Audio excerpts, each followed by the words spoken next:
Hello everyone, today I'm going to be showing you how I changed from this pixel art style to this more hand-drawn style. I hope you enjoy.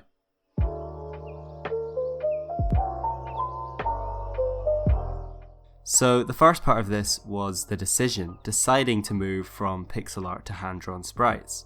And there were a lot of variables in this decision, the main one being the fact that this kind of simplistic 2D pixel art is quite fast to produce and iterate on. Hand-drawn sprites can be more time-consuming at higher resolutions. However, what tipped my decision was how I want the game to look in the end. I really want it to be focused on character and environment and setting, so I think moving into hand-drawn sprites was the best way to accomplish all of those things. Now, I'm no stranger to these kind of art style transformations, and the main thing I've learned over the years is that really there are two variables at play, and they are efficiency and style.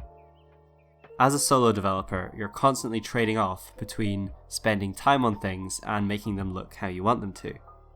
So I'm going to talk a bit about that process now. So this was my first mock-up, and I think it didn't turn out great.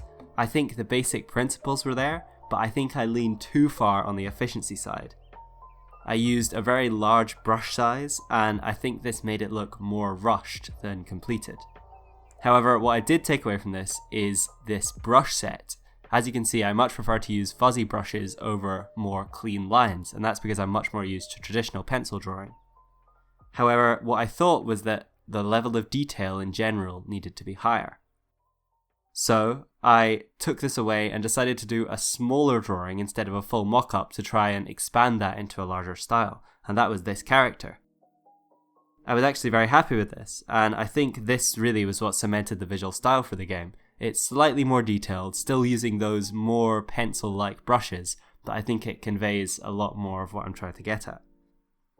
So I then took that drawing, put it into a mock-up, and then tried to expand and make everything else match it. So I created this set of rocks, trying to generally spread more higher detail throughout. Once I was happy with these, I thought I would head into the engine and see if I could get it all working together. Here, the efficiency style trade-off came up again. I wanted to keep the tile sets in the game for two reasons. One, because the game is a precision platformer, so knowing the exact boundaries of platforms is very important. But secondly, because placing assets along the ground has always been something that's really time consuming for me for some reason. I always really struggle with it. So I kind of ended up with this trade-off where I had to manage levels of detail throughout the scene.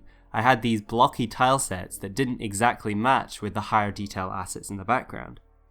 So what I tried to do was merge efficiency and style by working on the tile set, giving it more organic shape, while also lowering detail in the background by using blockier shapes and more solid colours. What really brought all of this together, I think, were the atmospherics and particles.